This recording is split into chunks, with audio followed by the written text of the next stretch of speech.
Of course, I didn't come with my wife, so I'm waiting to see the beautiful girls of Kigali. But I'm happy to be in Kigali. Ntabwo navuga ko hari icyo ntabonye mu bandi kuko dusora indirimbo kubera ko twazikunze, ahubwo Bahati ni umuntu uri special ku ruhande rwe. Twakoranye indirimbo kandi abantu barayikunda, ngira ngo muri kugenda mubibona. Rero dukomeje gukora, harimo gukora izindi ndirimbo nk'uko yabivuze kugira ngo birusheho kuba byiza, ariko ntabwo navuga ngo hari icyo nabuze mu bandi ngiye kumushakamo, kuko we ubwe arihariye, ibye biza ukwabyo n'iby'abandi bikaza ukwabyo.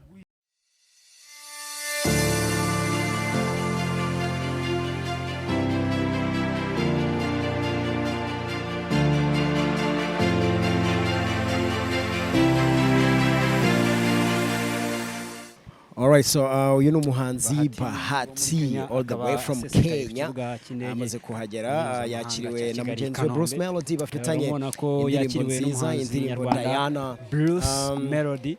Yes, Bahati yambaye imyenda y'umweru. Okay, Bahati, karibu.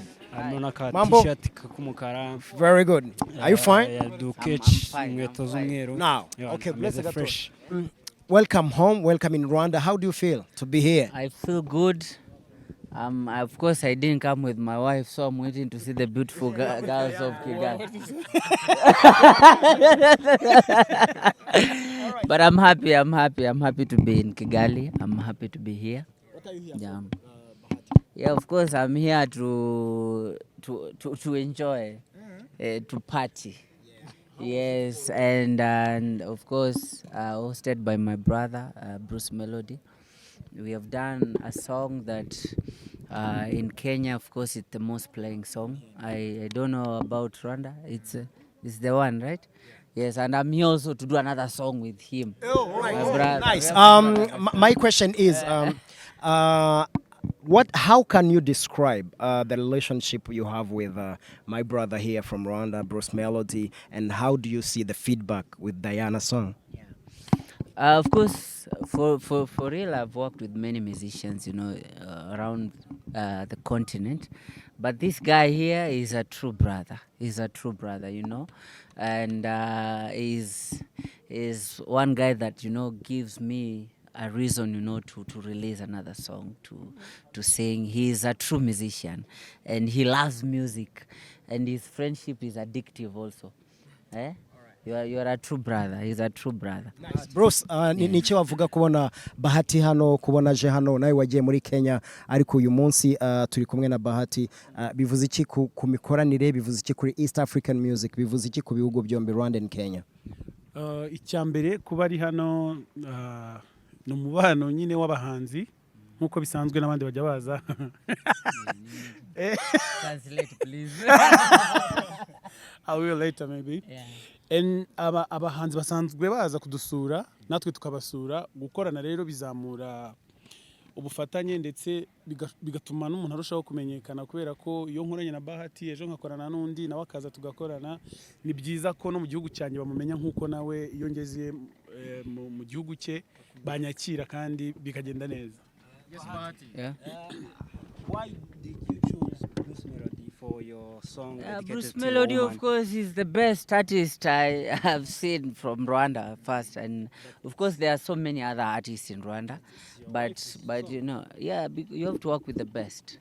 Bruce Melody is the best, and in Kenya also Bruce Melody is very much loved.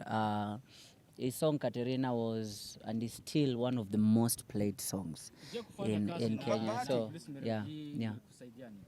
Of course, we are all looking at growing the East African music, and I believe collaboration is about exchanging the funds and also putting East Africa together. Unajua Rwanda na Kenya ni kama we are brothers, and we are ni kama brother na sister.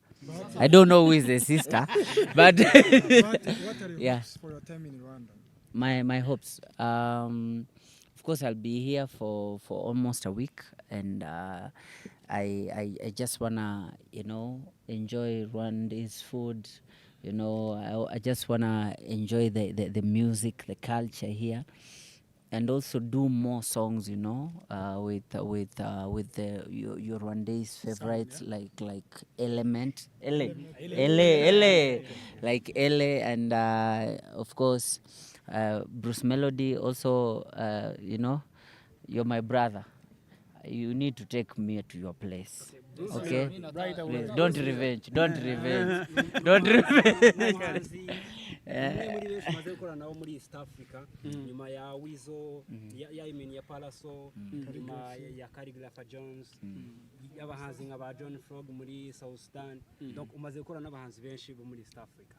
Ni iki witeze muri Bahati utabonye mu bandi cyangwa se wenda kisumburaho gato?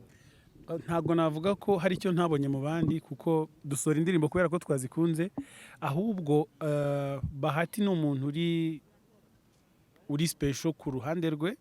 Twakoranye indirimbo kandi abantu barayikunda, ngira ngo muri kugenda mubibona.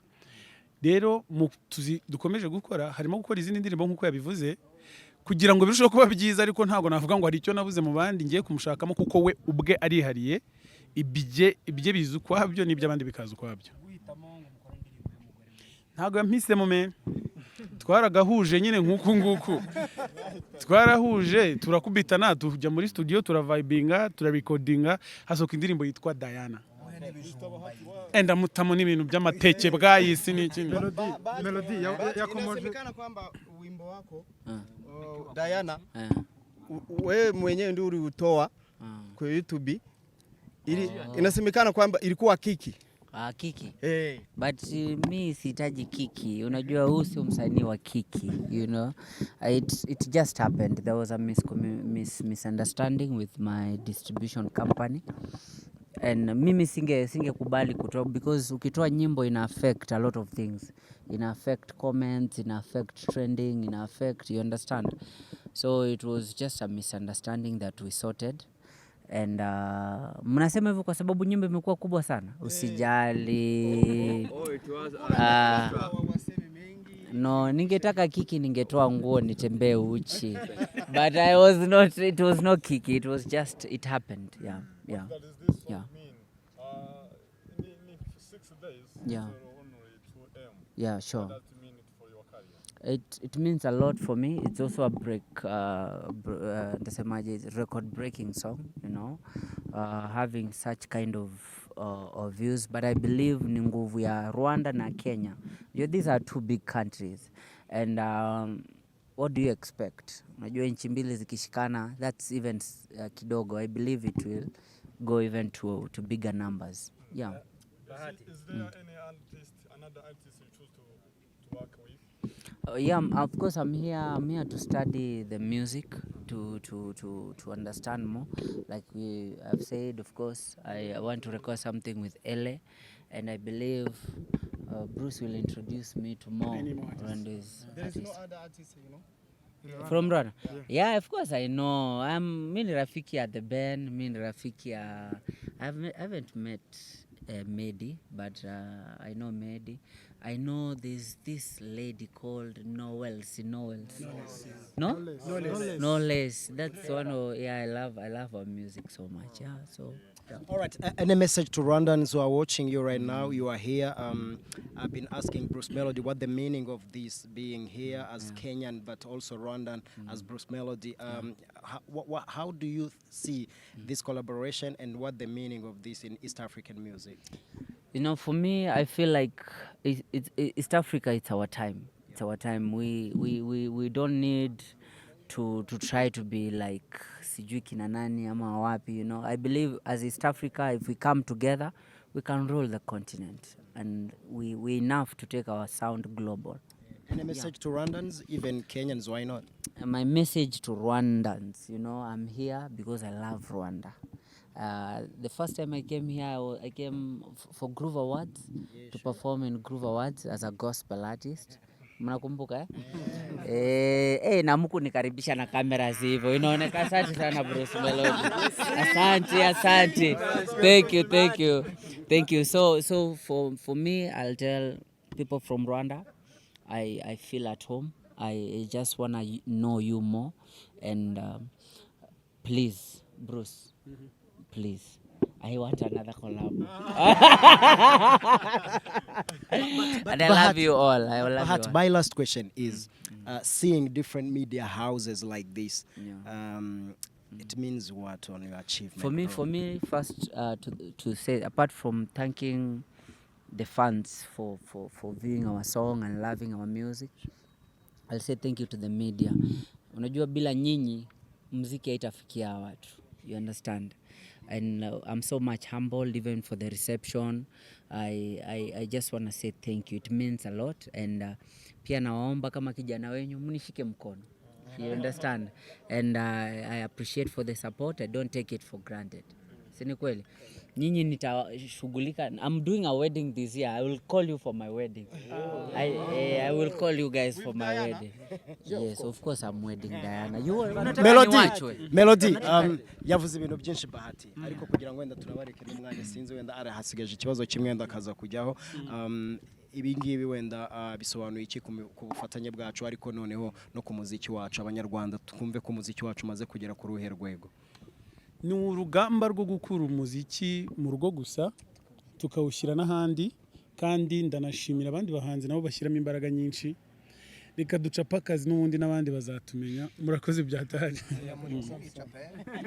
Murakoze byataye. Thank you so much. Turi ku kibuga mpuzamahanga cya Kanombe, Kigali International Airport. Thank you so much Bruce Melody. Kandi nanone kuri Bahati abari cyiza cyane. This is Transit TV. I respect religion, and music is a job. It's a job just like any other. One more time. Taja watatu wasanii wa Kenya naogopa. Hakuna yote naogopa. Nice, but we need a group of photo where?